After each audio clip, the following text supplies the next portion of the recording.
Learning about your document can be done right from within the document window itself, and some of the controls are actually hidden, and I'm going to show you some of the shortcut keys to get the most out of this window. So the first thing you want to do to see all this information, which includes, let me move this up a little bit, the status bar, is to go to the standard screen mode, and of course you'll have the ability to see the entire document window itself. Now let's talk about the tools on the top of the window here. First of all, we see that we have our standard buttons for closing, maximizing, and resizing our document altogether. We also have down here in the opposite corner our resize handle, and we can resize the document so we can scale it up as far as the, how much space it takes up in our screen. What we can also see up here in the title bar region is the name of the file, and whenever you rename it, that will change.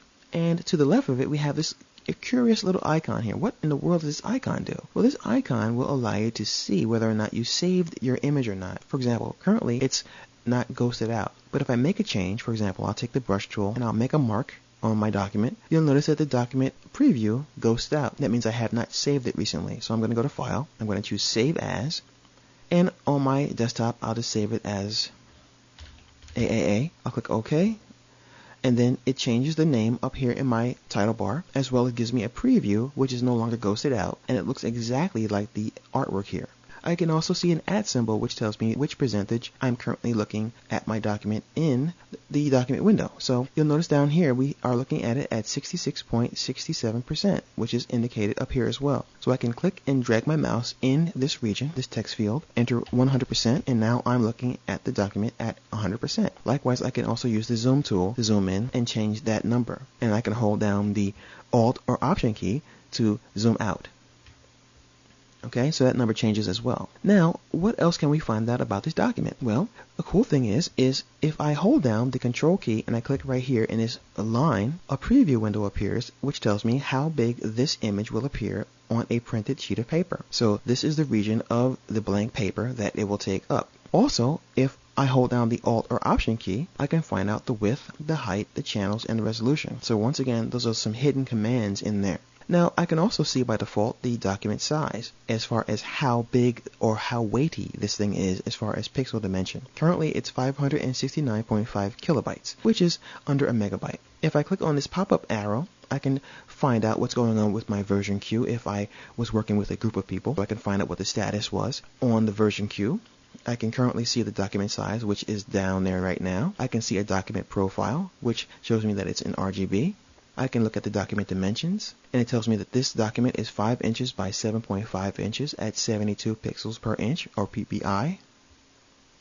I can also look at the scratch sizes, which tells me that out of the available 796 megs on my computer, this document is taking up in the scratch disk 87.1 megabytes. The efficiency is kind of interesting. What it does is it records how fast the last operation took to perform. So if I go ahead and do a quick swiggle like this, it will tell me the efficiency and let me know whether or not Photoshop is using the scratch disk or whether it's working at full operation on the RAM that's in my computer. So you'll notice that the number did not go below 100%, which means that Photoshop is running at maximum efficiency on the RAM that I have in my computer. Let me undo that. Another cool thing that you can use to look at your timing and your efficiency of something is how the tool performs. For example, the last operation took 1.8 seconds when I did the little squiggler thing. So let me go ahead and do something else. I'm going to go to my pencil tool, and I'll be a little bit more elaborate. So I'm just going to take some time to draw this out, and I'll wait a moment, and then I'll let go of the mouse, and that took me 5.9 seconds. Okay, and once again, if I go to efficiency, it's still at 100%, so Photoshop is still working on my RAM and not working on my scratch disk. And this is very helpful for people who are learning Photoshop and you want to keep a track of the name of the current tool. And it tells me that I have the pencil selected,